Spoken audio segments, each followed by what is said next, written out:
¿Alguna vez te has detenido a pensar que uno de los gatillos más rápidos de la frontera no cayó bajo el sol del mediodía, sino que se consumió en el silencio de una habitación, vencido por una enfermedad? ¿O que un héroe curtido por innumerables batallas tuvo su final dictado por un proyectil cobarde, llegado por la espalda, mientras se distraía en una mesa de apuestas? ¿Y cómo explicar que el forajido más buscado del país, maestro en escapar de emboscadas, fuera ejecutado en la comodidad de su hogar por un aliado al que llamaba amigo? Estos relatos desafían la imagen romántica que hemos construido sobre la frontera estadounidense. Hollywood nos vendió la idea de que el destino de los grandes nombres se sellaba en duelos grandiosos y muertes gloriosas. Sin embargo, los registros de la época narran una versión desprovista de glamour. En este video, vamos a revelar el desenlace real de 5 íconos del viejo oeste. Prepárate para descubrir finales marcados por el azar, la traición y una ironía que el cine nunca se atrevió a contar. Billy the Kid, cuyo nombre verdadero probablemente era Henry McCarthy, se convirtió en un símbolo de la violencia juvenil en el viejo oeste. Ganó notoriedad durante la Guerra del Condado de Lincoln, en Nuevo México, un conflicto marcado por disputas políticas, económicas y asesinatos. La fama de Billy creció rápidamente, impulsada por los periódicos sensacionalistas de la época, que llegaron a atribuirle decenas de muertes, cifras que hoy los historiadores consideran exageradas. Aún así, era un forajido buscado y conocido por su habilidad con las armas y por escapar repetidas veces de las autoridades. En julio de 1881, Billy estaba escondido en Fort Sumner, en una casa perteneciente a amigos cercanos. El sheriff Pat Garrett, que ya lo había capturado antes, logró rastrear su paradero. En la noche del 14 de julio, Garrett entró silenciosamente en la habitación oscura donde se encontraba Billy. Se dice que, al oír un movimiento, Billy habría preguntado en español, ¿quién es?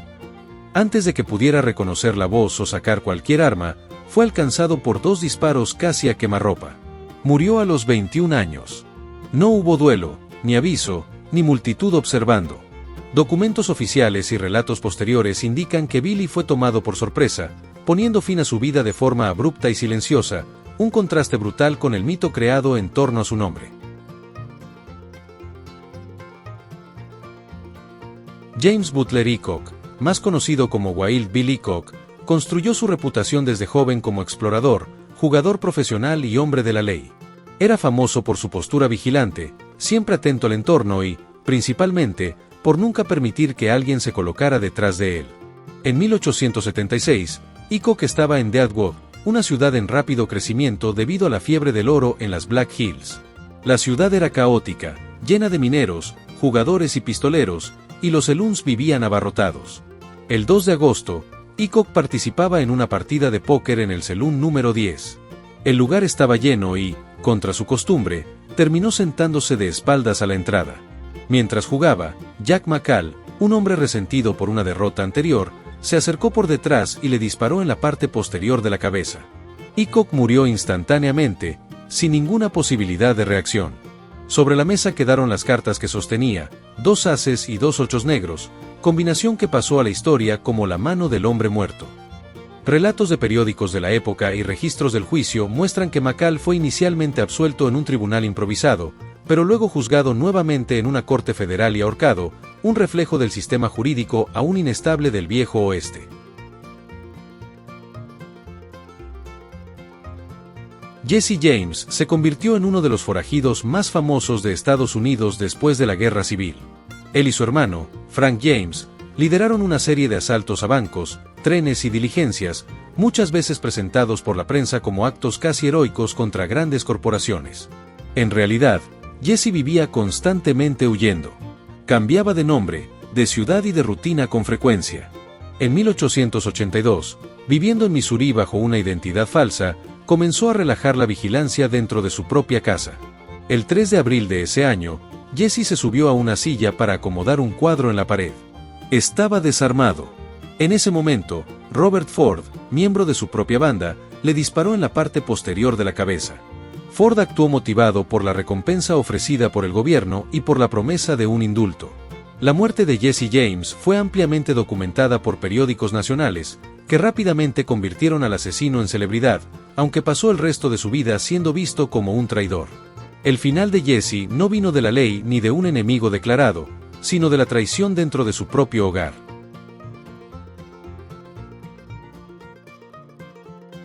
John Henry Holliday, conocido como Doc Holliday, se graduó como dentista, pero ganó fama como jugador profesional y pistolero.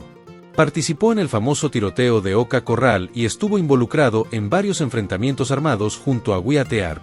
Desde joven, Doc sufría de tuberculosis, una de las enfermedades más temidas del siglo XIX. La dolencia fue responsable de millones de muertes y se propagaba fácilmente en ciudades con poca higiene y aglomeraciones constantes.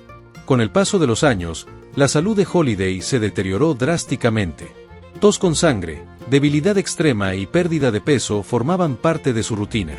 Aún así, continuó viajando y jugando, sosteniéndose como podía. En 1887, buscando alivio en aguas termales, Doc Holliday se hospedó en un hotel en Glenwood Springs, en Colorado.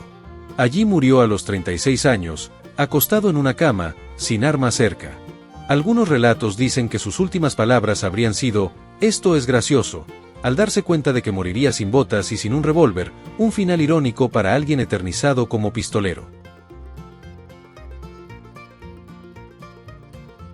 Wyatt Earp se hizo conocido como hombre de la ley, jugador y figura central en algunos de los episodios más famosos del Viejo Oeste. A diferencia de muchos contemporáneos, logró sobrevivir a duelos, persecuciones y venganzas. Tras dejar el oeste tradicional, Earp vivió en varios estados, se involucró en la minería, las apuestas y las inversiones inmobiliarias. Ya anciano, residió en California y llegó a convivir con figuras del naciente cine de Hollywood, asesorando a directores sobre cómo retratar el Viejo Oeste. Wyatt Earp murió en 1929, a los 80 años, por causas naturales. No en un selún ni en un duelo, sino tranquilamente, en su propia cama. Su muerte simboliza el fin de una era. Mientras muchos se convirtieron en leyendas por morir jóvenes y violentamente, Earp pasó a la historia por haber sobrevivido lo suficiente como para ver el mito del Viejo Oeste transformarse en entretenimiento. Como vimos, el destino final de las leyendas de la frontera rara vez siguió el guión de gloria que el cine consolidó. La realidad histórica revela que el verdadero peligro no estaba solo en los duelos, sino en la traición, el azar y las fragilidades humanas. Estas muertes sin glamour humanizan a los mitos, demostrando que incluso los más temidos eran vulnerables al paso del tiempo y a la deslealtad. Al final, la transición de la violencia brutal hacia una vejez tranquila o hacia el silencio de una enfermedad marca el cierre de una era irrepetible. El Viejo Oeste fue un lugar donde la vida era frágil y los desenlaces, muchas veces, estuvieron marcados por una ironía profunda. Lo que quedó no fueron solo los disparos realizados, sino las historias que el tiempo no pudo borrar. ¿Cuál de estas muertes te sorprendió más? Comenta ahí, que tengo muchas ganas de saberlo. Y no dejes de suscribirte al canal para no perderte los próximos videos curiosos e interesantes sobre el Viejo Oeste. Te espero en un próximo video aquí en el canal. ¡Hasta pronto!